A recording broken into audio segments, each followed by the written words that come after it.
teaching nutritional intervention with a protective diet to reverse and prevent autoimmune disease, inflammatory disease for over a decade with Gary Christensen, my husband, through a program that we created called Protective Diet Education. And this program has reached thousands of people globally and reversed and prevented diseases that people thought they were diagnosed with forever, they were victims of. It was their hereditary predisposition. So I myself got into this work. I'm educated through Cornell University's plant-based nutrition program. So what I teach is not something that I created on my own. It is scientifically backed and taught by universities and many doctors worldwide. And my skill set is in the kitchen and application, and I teach how to do it every single day without deviation to reverse and prevent disease. Results are typical. I'm not here to sell a diet tonight. I am just here to share a great way to preserve your harvest of cabbage and share a ferment tasting of all different probiotic populated veggies and fruit. And yay, that's what I'm here for. And I got into this line of work. It wasn't where I started off or where Jerry started off. I was in hospitality, and I was almost 300 pounds. I was morbidly obese. I had heart disease. I had autoimmune diseases. I had eczema. I had acne. I had plantar fasciitis. I couldn't walk. I was a mess. And then I had brain cancer, terminal brain cancer that I was diagnosed to have passed away by now from, and I was already well on my way with a protective diet. I lost the weight, no exercise. I did it all naturally, just eating a whole food, plant-based diet. And my studies, I incorporated more and more and learned new cooking techniques to eliminate the inflammatory foods, to populate my microbiota. That's the foundation of our immune system, is the microbes in our gut. So then I got heavy into the fermented foods and learning how to create what I call kitchen crafts, because they're so much fun to put together and so rewarding and such a great thing to incorporate. But there is 70 million people in the United States alone that have gastrointestinal disorders, GI problems. And I'm not saying that sauerkraut will reverse them, because it won't, but a protective diet will. Results are typical. So we're incorporating sauerkraut as a way to preserve our harvest and to populate microbes. And I want to talk about really quick, before I prepare the sauerkraut, the difference between, does anyone know the difference between prebiotics and probiotics? Are you guys familiar with these terms? Prebiotics are plant fibers. So the fiber in our cabbage, the fiber in all of our fruits, vegetables, and whole grains. And when we eat them, we feed the microbial population in our gut. We feed them plant fiber, and they produce short chain fatty acids from that plant fiber. And those short chain fatty acids are anti-inflammatory. It's like you get this bath of calming all over your body when you eat plant fibers and whole grains. We think of fiber, I'm not talking about Metamucil or something you can buy and supplement. I'm talking about your garden vegetables. I'm talking about your whole grains and your starches, your potatoes. Keep the peels on them, eat the skins. So the more variety of plant fibers we can have in our diet, the more we create a diverse microbiota. And that is very important to reverse disease and prevent disease. Low diversity of our gut microbes consistent throughout all autoimmune and inflammatory diseases. We're talking about thyroid disorders. It's so unfortunate. So many women suffer with this, and men as well. And they're taking pills, taking medicine that causes a bigger thyroid problem. It's not reversing the disease. But if we populate our gut microbes through plant fibers, we can reverse disease. We eliminate the foods that bring in bad microbes, and we promote the foods that promote good microbes. The same goes for autism, same goes for heart disease, cancer, all of the leading causes of death and suffering. Depression, anxiety. Yes, Well, depression, I'm a mental health counselor, anxiety. and so I deal with this every day. Thank you for sharing linked- that. It's linked to every mental illness known, from schizophrenia, bipolar, depression, Yes. anxiety. Yeah. And it's wonderful now that therapists and psychologists that are keeping up with the growing times in science, learning about how important our microbes are to our overall health and well-being and survival without suffering. It's phenomenal what I learn every day digging into studies. So I'm bringing you sauerkraut today, but I hope I'm bringing you a little bit more to realize that you are never a victim of hereditary disease, because from the tip of your toes to your knees is human DNA. The rest of us is all microbes that we can manipulate. We can change. We can make them into healthy microbes. We don't have to say, oh, I got brain cancer. I'm going home to die. I have to take the chemo. I have to take the poison and die. This is exactly what I didn't do. I was well on my way with my protective diet to reverse the obesity, the heart disease, the inflammatory disease, and to populate my microbiota so strong that when I was faced with this tumor that was in my head since childhood, I was having vision and hearing problems, and they couldn't figure out what was wrong. Fortunately, I never had an MRI, because if I would have, they would have poisoned me as a child and I would have died. I got an opportunity. I was given a second chance to get this down, to get my diet down, my lifestyle down, so that I could face brain cancer and say, I'm not changing a single thing. I'm regressing this tumor, and it was encapsulated and like nothing the neurosurgeon and the oncologist had ever seen. So I'm here to as a testimonial myself, but we have a global community where the results are typical. So I encourage you to look into that, protectivediet.com. There's a free portion of the website that you can start on today and dive into and really change your life and take charge and be the boss of your body. So here I'm starting with cabbage, and today the sauerkraut that I have for you to taste today is from my garden harvest, but these are 2 heads of cabbage, and I would say I always go for the organics when you can, especially when you're making something so powerfully protective as this. And these I picked up at our local Walmart, and you're going to pay far less for these 2 heads of cabbage and produce 4 quarts of sauerkraut than you ever would buying conventional sauerkraut in your health food store. Those little jars, you all know them, they're like ridiculously priced. And the one at Costco, oh, it sure tastes good, but it's way higher in sodium than mine, and mine is populated with everything I want it to be from nature. So they add a lot of salt, water, brine to the one that you find in the big jug that's priced low. So I just want to warn you of that. Okay, so your cabbages. You can use a food processor or chop them by hand. And when I make my sauerkraut, I like a thicker cut, and you will see as you taste this tonight what I'm talking about. And when I make this, I'm just going to mix up half of this tonight for the sake of time. And when I make this, I do half red, half green, because red cabbage has a phytochemical in it that is so protective and anti-aging.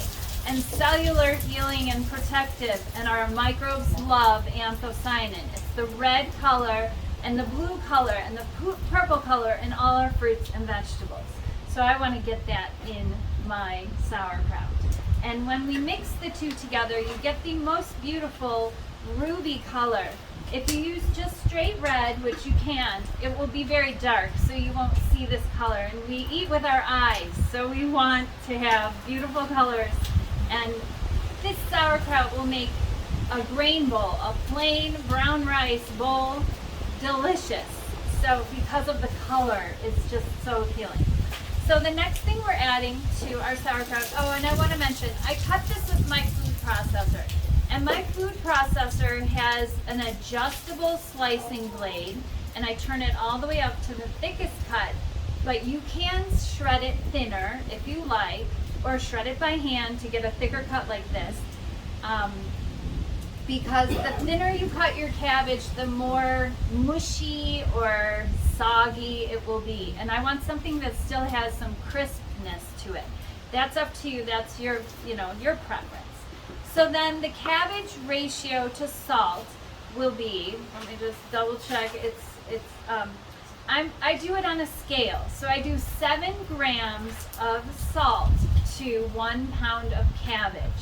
Now it doesn't have to be so precise. Fermentation has been around for ages, way before the scale.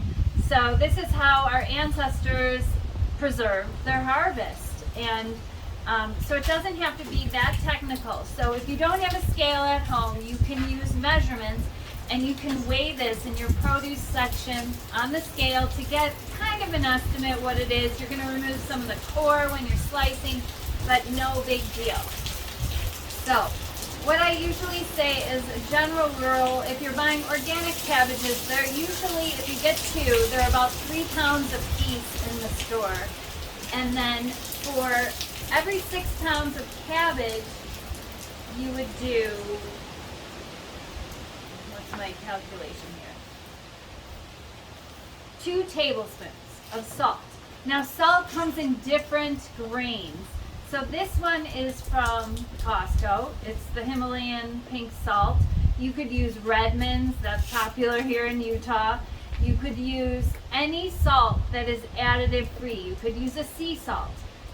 Don't go for that really coarse, thick salt, because it's never going to dissolve for you in time, and it's going to be hard to measure. So if I measure a tablespoon of the coarse salt, it's going to be a lot less salt than this salt. So that's why I give the scale measurement. And I'm using half of my batch here, and I had about 6 pounds of cabbage. So this would be 3 pounds. So that would be 1 tablespoon of salt for me. Or it would be, let's see here. I have the measurement here for the 1 pound. 7, 14, 21 grams about. So I'm just going to go with the tablespoon measure because I want you to understand this doesn't have to be, it's not that sensitive. But this is the lowest I could get it to produce the water that we need to make the sauerkraut. So salt on vegetables, just as many of you, if you've been cooking a while, you know the old-fashioned way to do cucumber salad is to put salt on your cucumbers to get it to release the water. The same thing's going to happen with the cabbage. And with traditional sauerkraut, we do a little bit of this mashing to speed it up to get it to release the juice. If you were making kimchi, which I teach a plant-based kimchi class in protective diet education, and when we do that, we never bruise the Napa cabbage. That would be very insulting to the Korean people and their tradition of making kimchi. They salt their Napa cabbage, and they toss it around in the salt, and they use Korean salt, and then they're very, very traditional with their preparation. And then they let it sit and drain all the excess water off instead of using it in the recipe, and then they make a spicy sauce that goes over it. And they add all kinds of different vegetables to it, like pears and garlic and ginger and chilies. And then which you could do that to your sauerkraut. If you want to add garlic, if you want to add jalapenos or whatever chilies you have growing in your garden to spice this up, go ahead. You can add herbs, but I'm a purist and I keep my sauerkraut just plain cabbage because I have all these other ferment toppings that I can add into it. Then I can use this in different recipes and different toppings that maybe I don't want to have spice in. So just keep massaging your cabbage until it starts to release a lot of liquid. You'll have like a little puddle in the bottom here. And as far as the equipment you need, my recipe is so that anyone can go home and make this. I don't want you to have to buy any special equipment, any special weights, and although I love them, and I'm going to show you what I love to use because I make this all the time.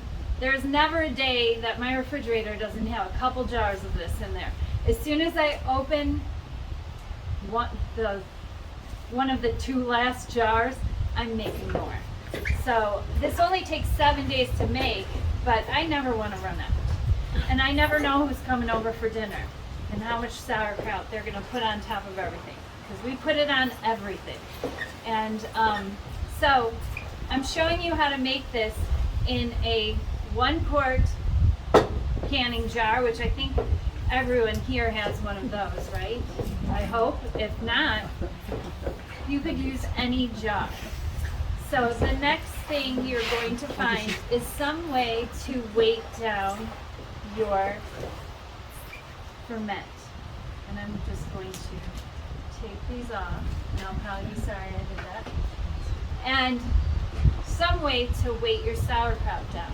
My favorite ferment weights have this little knob in the center, because when I put it on top of the sauerkraut, I can get it out really easy. And these are reusable, and they will be with you forever. They're glass. I love them.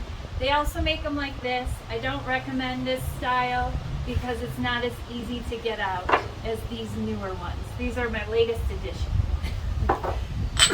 The other option is, most of you have a 4-ounce jelly jar like this, or you could use the long one. But the bigger the jar gets, the less sauerkraut you get in your jar. So this will fit in perfectly to weight the sauerkraut down. And the reason that we're weighting it down is all these ferments I'm showing you today are done anaerobically, without air.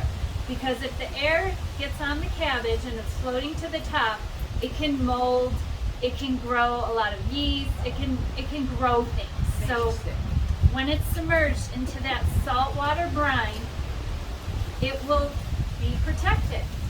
There is natural lactobacillus on cabbage and all the vegetables in our garden. So we don't have to add anything to this to produce the probiotic. But this environment that's free of air is making an environment that will populate this lactobacillus. So it's just going to keep building and building and building and making more friends. And in that process, it's going to ferment and digest the sugars and the fiber in this cabbage and produce lactic acid, which is the preservative, which gives it that vinegary tang. And this is going to be a live functional food. So when we eat it, it's no longer a prebiotic, it's a probiotic. It's loaded with lactobacilli that are going to ferment and digest other plant fibers that you then eat. And they are going to produce short-chain fatty acids, giving us this anti-inflammatory bath that's helping to build our gut wall. Maybe you've heard of leaky guts. Well, that gut wall, if it's got leaks or breaks in it, it's called the epithelium is the technical word for our gut wall. And when it's got leaks and breaks, food transfers through our gut wall into our blood. And then we get this inflammatory effect And we have food sensitivities, and that's how that happens.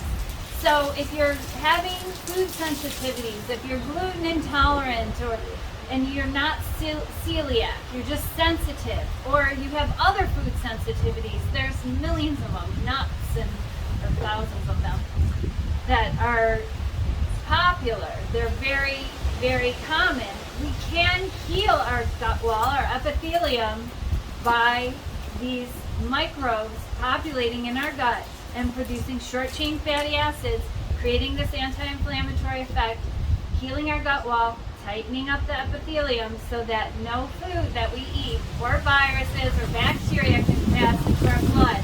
That's our immune system barrier. That's our wall. So, okay, let's pack some sauerkraut. This is easier than... What about those rocks? You're talking about weights. I'm going to show them then. Okay. So if you don't want to buy the ferment weights, and say you don't have any 4-ounce jars, go on a hike like Jerry and I did this morning with our 2 dogs. We go every morning if anyone ever wants to join us. We're up in Dameron Valley and so happy to be here in Diamond Valley. We almost bought our house here, and we love both neighborhoods and all of the people that live here. We're so happy we ended up here and in the area. And so we went out with our dog this morning. Dogs up. We have 2 now.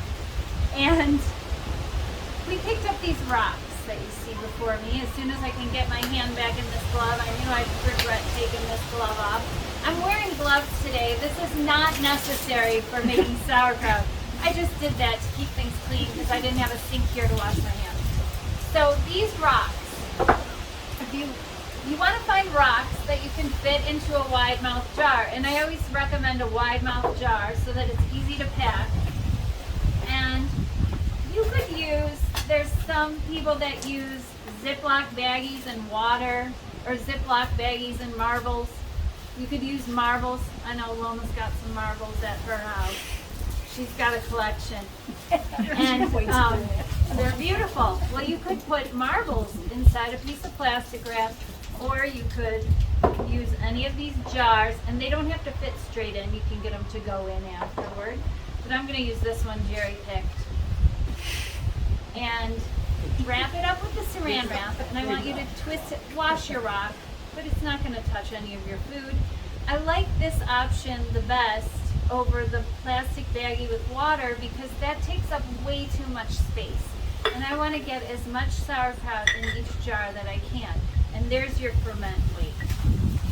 So that's an option. So you don't have to buy anything. And if you don't have any jars, ask a neighbor. I bet they have a jar.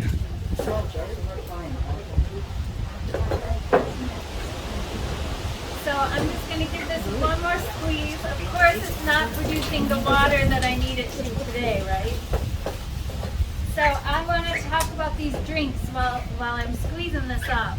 So I brought these herbal beverages because I thought it was going to be terribly hot, and I didn't expect a storm because it's been so hot here. And I brought them for all of you to sample and maybe get into making at home, because here in the desert we have the heat of we have the sun, and I wanted to offer you more protection than just the anthocyanin and the sauerkraut and our vegetables today.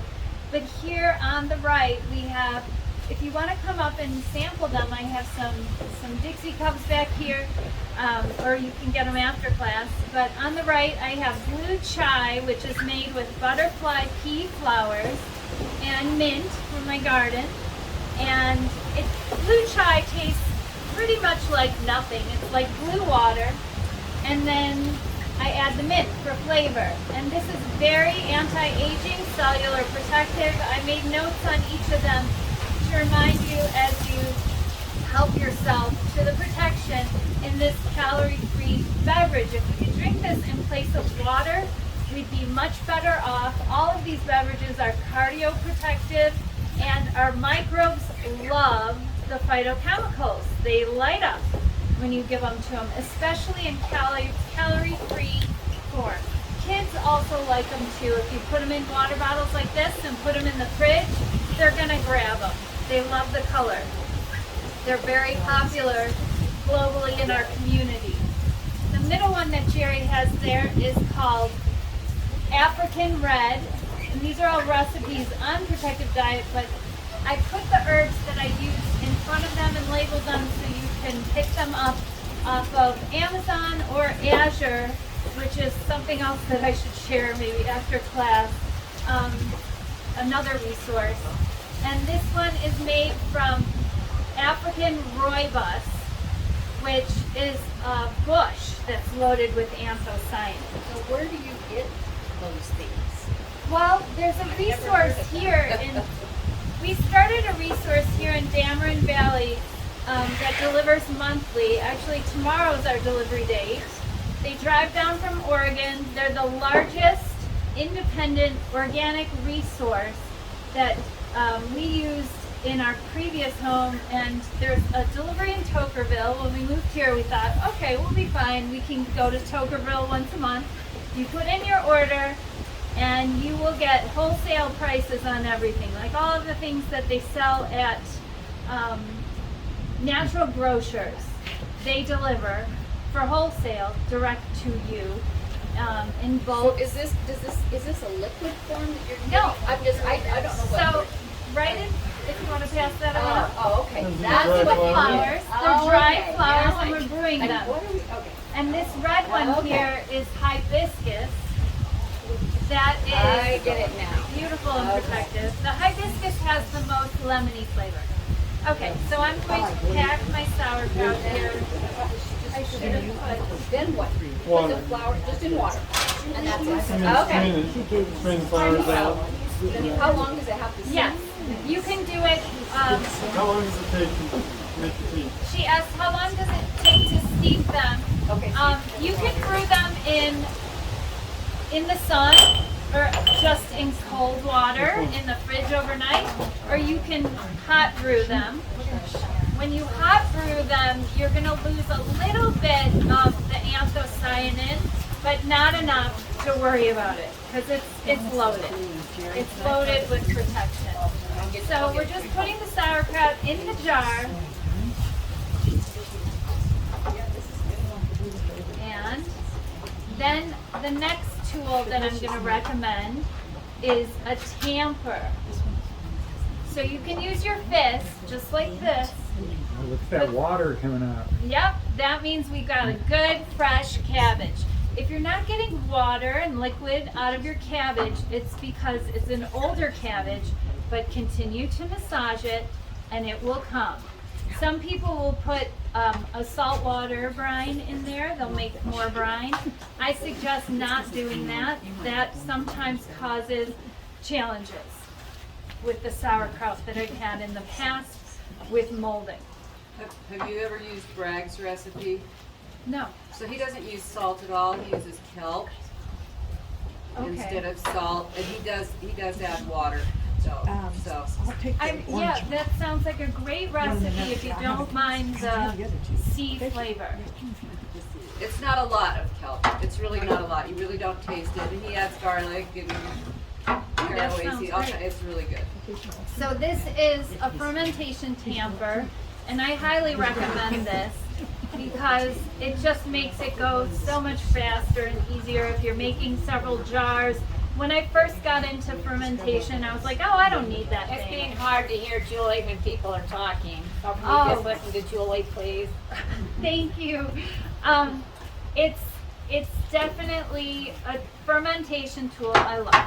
Okay, so then that's about where you want to go with it. You want to pack it nice and tight, and then you're going to put your weight, whether it's a rock or a fermentation weight, and you want to just drop it in, and you want to leave the neck of your jar empty because this is going to be very active. We've got live activity happening in there, and when the lactobacillus ferment and digest the sugars and the fibers in the cabbage, it will start to rise, the liquid, and then the liquid will lower. It will be active, an active fermentation. That's a good thing. And then we're going to cap this fermentation off. I love these plastic lids for the wide mouth ball jars because this is going to turn into lactic acid. and that can rust out our metal lids. When I first started out fermenting, this is all I had, this is all I used, this works perfect, you can use that as well. And save your old lids that you popped off of your canning and just use them for your ferments until you get into the plastic lids. And then that's it. The next step is writing today's date on here. And that's where I want to mention, I use a Sharpie permanent marker and I write directly on the glass the day of the week. Today is Thursday, and I usually write, I love Thursday, because in 1 week my ferment's gonna be ready. And using permanent marker on glass, I keep a little bottle of alcohol and a rag that I use over and over to wipe my dates off of here if they don't come off in the dishwasher. But they usually do, but sometimes there's a little remaining and it comes right off with alcohol. Vinegar will work too, not as well as alcohol, but it's quick to come off. Julie, Yes. I use a dry erase marker on non-nib.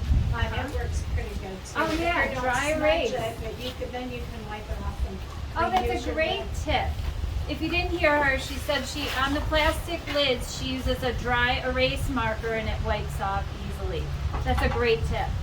Thank you. You leave it out at room temperature. Yes, thank you. The next step Okay, I'm is sorry. to get a tray or something to put your jar So on, it doesn't drip. Okay. because it's going to bubble, and if you filled it a little fuller than I did, which I tend to do at home, it will bubble over. So this will collect it. Keep this in a place in your kitchen that's near your sink, so that when you come down in the morning or you come into the kitchen, you look at your glorious ferment and your kitchen craft. Be proud of this. You can be like Julie and say, oh, hi, ferment, every morning. No. Anyway, don't make me seem crazier than I But you really just go, am. hi, ferment, I love you. There Yes, you go. I love you. I always say, I love you. Thank you so much. I thank the lactobacillus in here for protecting me and protecting my harvest of cabbage. So then when it bubbles over, I like to keep these on a shelf near the sink so that I can just do that and put it back. And 1 week. So today I'm putting on here, I'm writing on here Thursday, and Thursday I'm going to put this into my refrigerator. Julie, does the lid ever blow off or? No. I mean, No. have you got it tight Yes. and it'll still go There are ahead? no fermentation accidents of explosion going on because we're doing a 1 week ferment, 7 days, and you can release the air and look at it and see what's going on in there to keep the dirty fingers out. That was the other thing I failed to mention. Make sure your hands are clean when you're doing this project. Your jars do not need to be sanitized. No boiling like in canning, because the lactobacillus will do the job of protection. The one thing that I've noticed here in the desert with the temperature heating up this week, I did get on my water brine ferments, which I'll talk about in a minute, I got some what looked like white paper on the top, and that is calm yeast, and it's perfectly okay. It will change the flavors of your ferment a little bit, but you can go in and scrape that off and it's fine. But if it's black or blue or dark molds, that's because something was added in there, like dirty fingers, or you went in there and looked at it and something happened before that lactobacillus got a chance to build and protect it. So keep it away from your oven, your stove, or any heat, because if the temperature rises, it will possibly start growing bad bacteria before the lactobacillus got a chance to protect it with the lactic acid production. If your ferment, okay, so on Thursday, in 1 week, when I go to put this in the refrigerator, you can remove your ferment weight and just put it in there without, so that you can make more, or you can leave it in there. Either way. Once it's in the fridge, it will stop populating probiotics.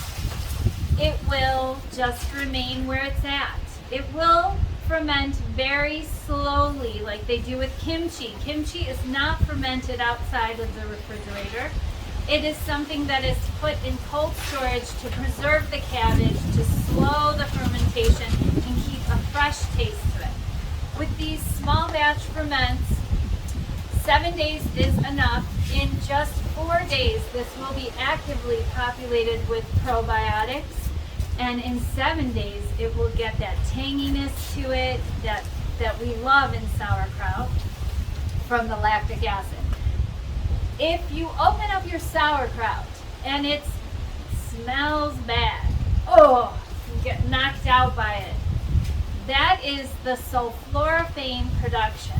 So there's 2 chemicals in all cruciferous vegetables that when you chop them, they produce a 3rd chemical that's very protective called sulforaphane. And that protects us and is heavily studied as anti-cancer. It's in broccoli sprouts in the highest concentration.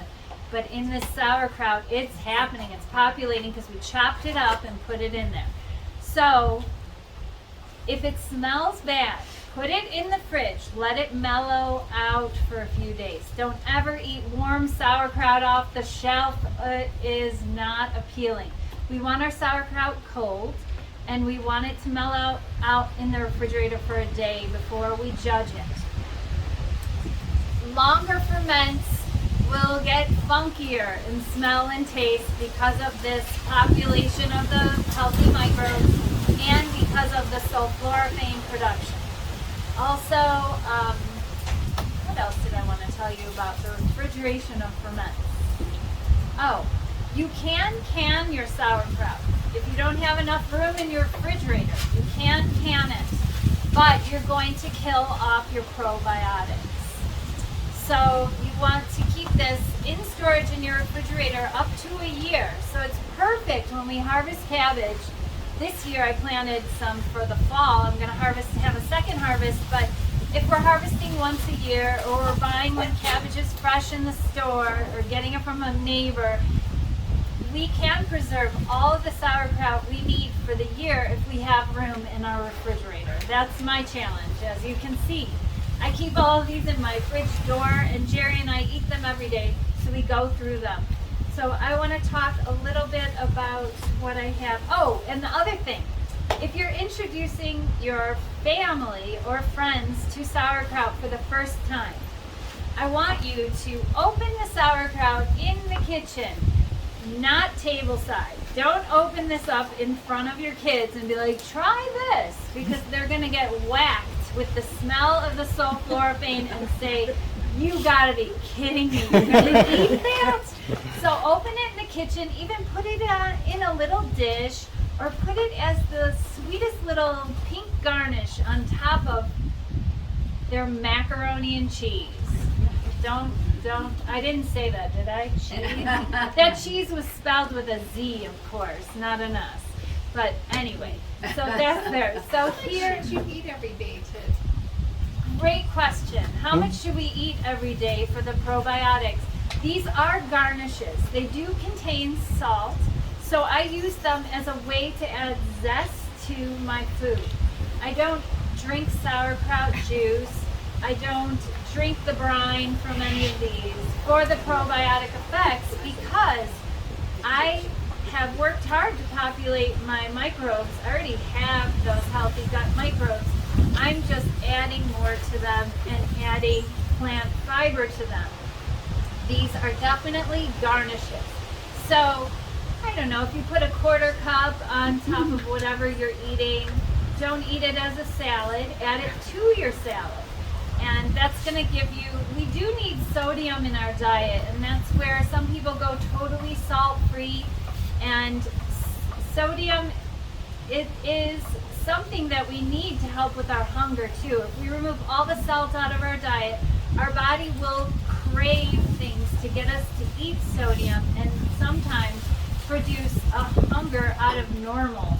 Sodium, potassium, and magnesium, and there's one other I can't remember. Anyway, they work together, and you have to have a balance of all three Calcium to have a healthy gut and also to have a healthy metabolism.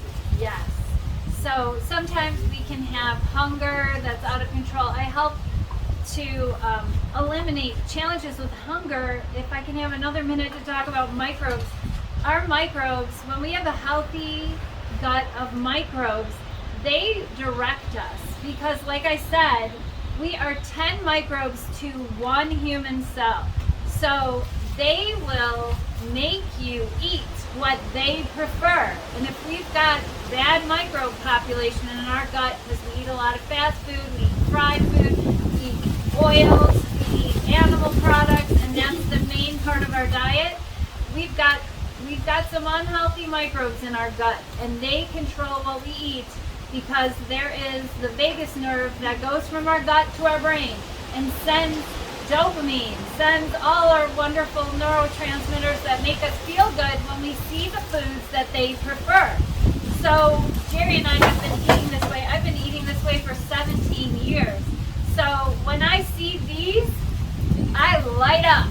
It's my gut microbes going, yes, yes, yes. There's friends for us and fiber for us. When I see cabbage, when I see kale, people are like, how do you eat kale? Well, I didn't start off eating kale, believe me. I started off eating potatoes and pasta and rice and bread, and I still eat all of those things every single day in whole grain form. But anyway, I could go on and on about nutritional intervention, nutrition, all of these wonderful foods because my microbes are controlling me and they light me up when I talk about the things that they love.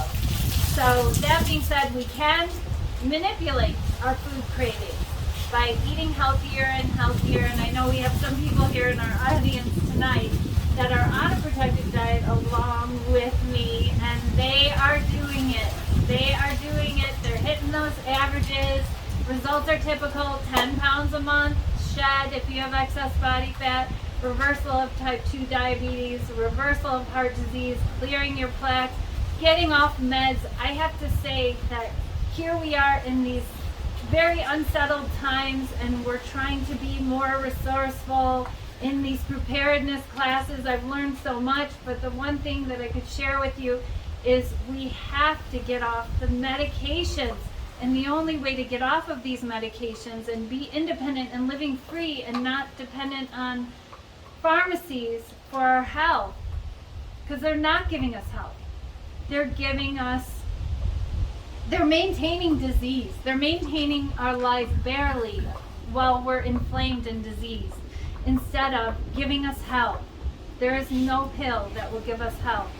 But these fruits and vegetables and eating them in very simple combinations, that's my skill set, is over 700 recipes for protective diet I've written in the last 10 years and published, and using a very small pantry of items. This is sustainable. This being off of medication because our body healed is sustainable. It gives us independence if we should ever be at a time where we can't get to the doctor or we can't rely on pharmacies because they're not healing us. They're just maintaining us barely with disease. So that being said, we have really raw kraut. These are what I call probiotic pickled pepper rings. These are our hot pepper rings. Maybe you've heard of peppercini, things like that. These are all out of my garden, and this is a water brine ferment. This is done differently than the sauerkraut, which is a dry brine. This is a water brine. So we're making a salt water brine, and we are doing the same thing, putting our vegetables in here, packing them in, putting a weight down. And this one is probiotic pickled onions. This is a pickled onion, a fermented onion. These are pickles made from Armenian cucumbers. No one's strangers to this here in the desert. And they're garlic dill pickles. This is the way that pickles were originally made, fermented, not made with vinegar and sugar. These are sugar-free with a water brine. How about fermented cranberries? Cranberries are loaded with anthocyanins, and this is one of the most protective things we can eat, but generally they're dried and loaded with sugar to get them down easy. with fermentation, it mellows flavors of onions, of cabbage, of garlic, of cranberries enough that you're gonna try one of these tonight and be like, these are fantastic. I can eat this protection year round. So at Thanksgiving time, put them in your freezer. Buy them by the bag full and put them in your freezer, and you can ferment all year long. Then this one is called escabeche. This is a Mexican pickle. This is the original Mexican pickle. Carrots from my friend's garden, and onions from my friend's garden, and jalapenos, and a water brine. Great on tacos, rice bowls, pasta. We put it on everything. Then we move on to hot sauce. And this was one of the best recipes that I introduced to a protected diet, if you ask me, because those hot sauces on the market, they are loaded with salt. And this is about 1/16 of the salt in traditional hot sauce. And we've got the protective capsaicin that's in the hot pepper. So with this hot sauce, all that's in here is garlic, hot Fresno chilies from my garden, and salt. And this is in a water brine ferment, and then we blend it up. And this one is a mango habanero hot sauce. So we can ferment fruit as well.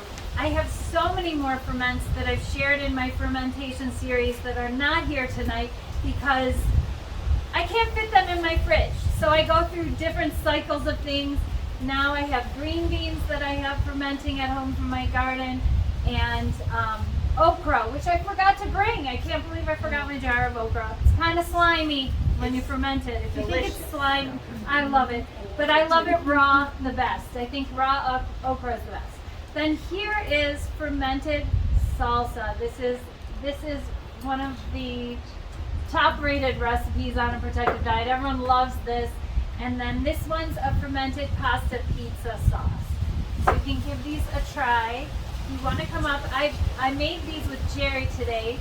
So these are fresh milled whole grain pita chips that we made today. So these contain wheat. So if you are with celiac or you have a gluten intolerance, this does have gluten, and I understand there is a way to get over that, but maybe it's not today. Tell them about Jenny.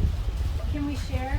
Sure. Are you comfortable with that? Yeah, good fun. Okay. So Jenny is my next door neighbor, and Lou, I'm so blessed to have moved right next door to you.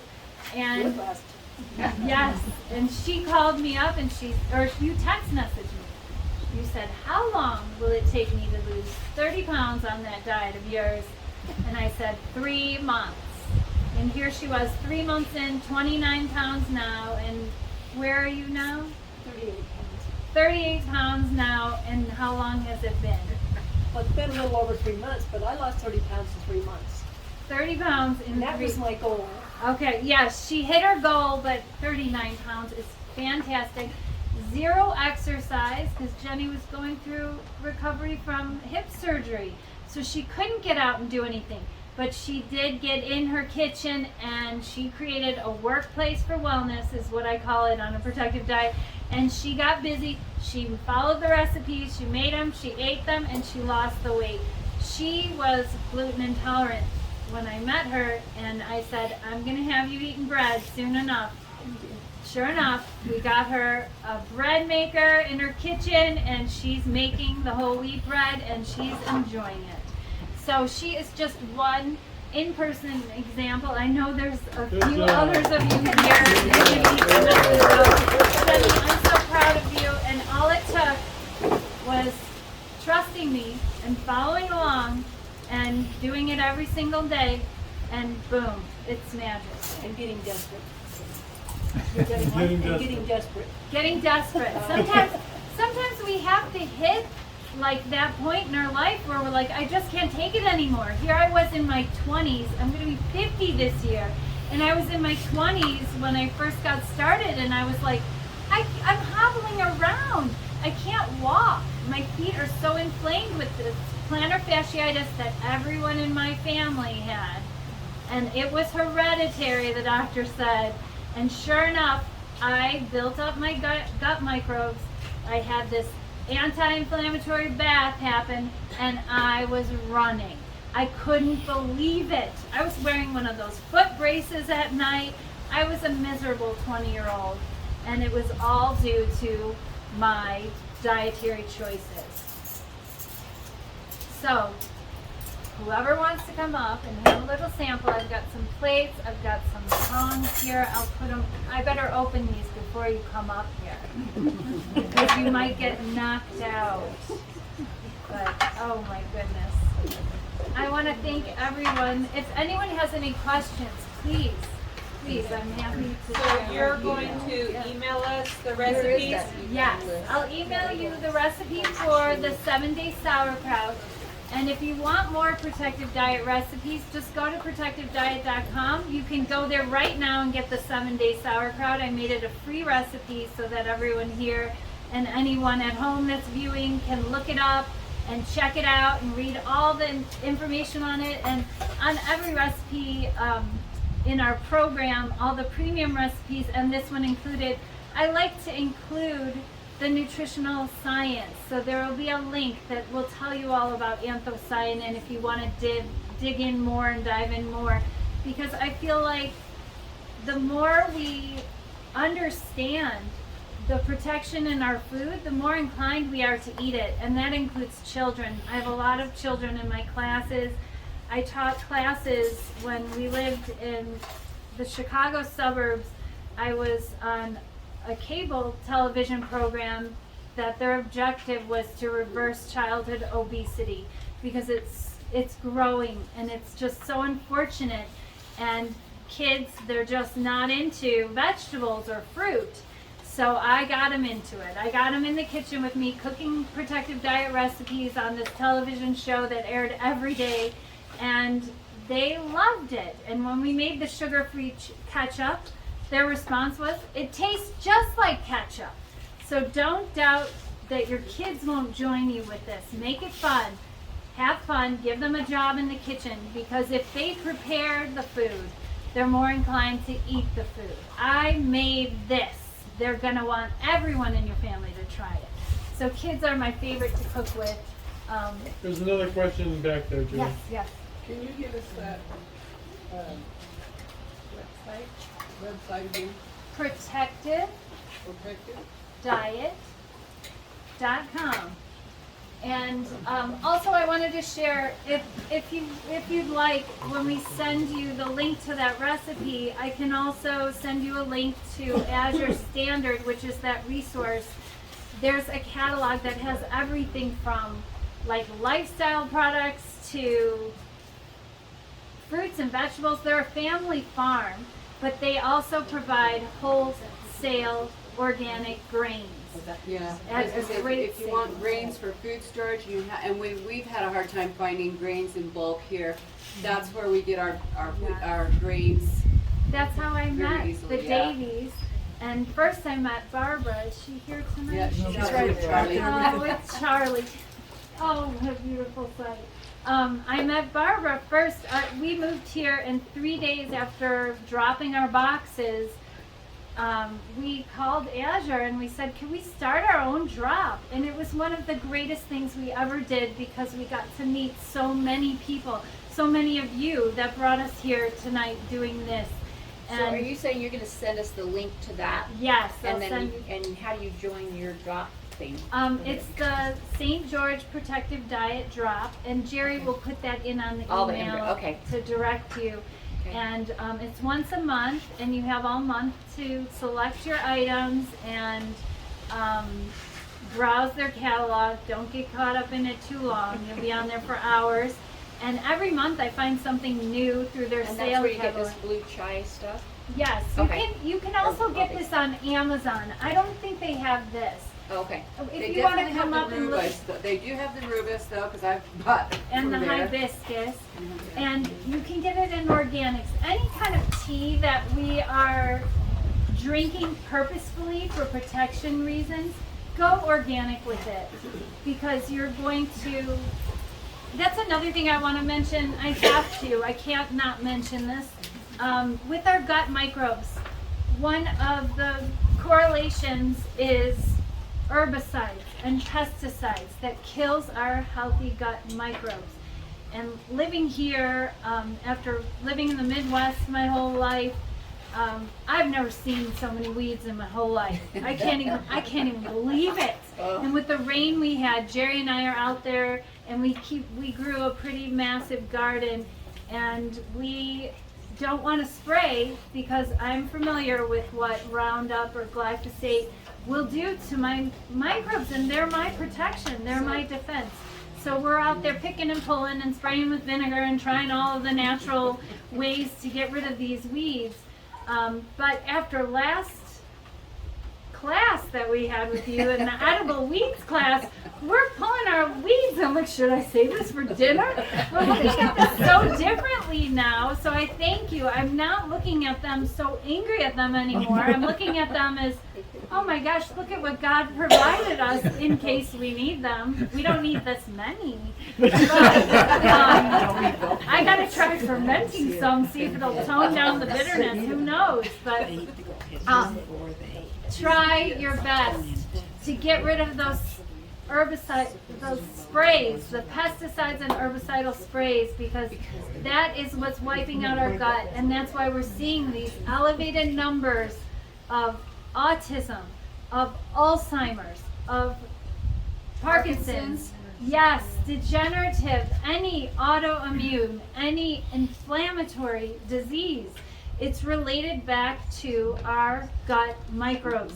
And if we don't protect them as much as they're protecting us, we're doomed. And we're seeing it it's just, how many people do you know that have had cancer?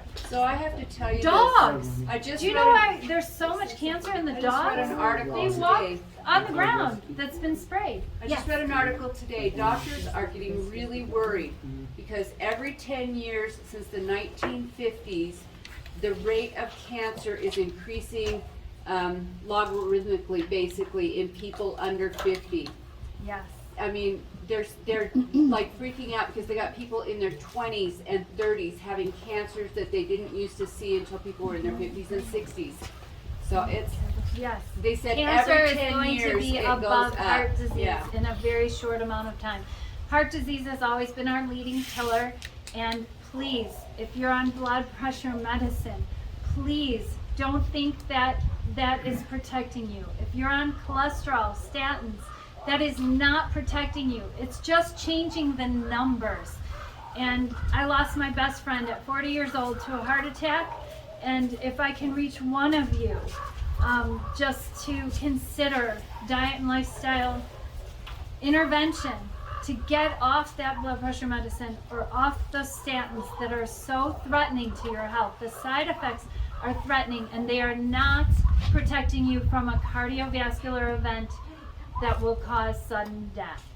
So I don't mean to bring everybody down talking about these things, but it's very important that I share this because I didn't share it enough, and I was already teaching this when I lost my best friend at 40 years old. She had a 6-month-old daughter and a 7-year-old daughter, and I regretted every day that I wasn't more serious in my delivery, and I make it fun. But there is so much more behind this than kitchen crafts and fun looking drinks. And look at these drinks. It looks like some of you enjoyed them. Which one was your favorite one? Looks like the African red. Oh my gosh, that's so Yeah, good. it tastes like This regular was tea. a That's little what it bit tastes like. I to like me, the but red too. This one's a little lemony and minty and just kind of neutral sweet. Kids tend to like this African red one, the rooibos. Rooibos is a popular tea. It's in a lot of different tea blends. Julie, Yes. I want to tell everybody that I did get off my statins. Oh. Yes, Jenny's off her statins, and they Yay! lowered your, My thyroid, and I'm hoping to get it lower, yeah. yes, it will come down as your microbes populate. Thyroid disorders are worsened with those medications, and they are not healing the thyroid, I hate to call it disease, because it's a thyroid challenge until we populate our gut microbes, and then everything lines up so beautifully. But you know that your taste buds do change. When you go off of sugar, your taste buds change. Yes. They just gradually change, and before you know it, these are a lot more appetizing. Appealing. And don't forget, it's not your taste buds. They're yours, but your microbes control your food choices. And when we understand that, it gets really easy to get over the hump of starting to eat healthier, cutting the sugar out, and keep telling yourself, next week, the week after that, I'm gonna try it again. I'm gonna taste this again, and it becomes more and more appealing as we go. But I wanna invite you up to have a sampling, please. This is about tasting good food. I love food. I didn't get to be almost 300 pounds. Thank you, Julie. Thank you. Thank you, everybody. I appreciate your interest tonight. Thanks for being here. Look out, I'm going for the pita chips. Yes. All right. Get the pita chips. Good to see you guys again. So good to have such a big turnout.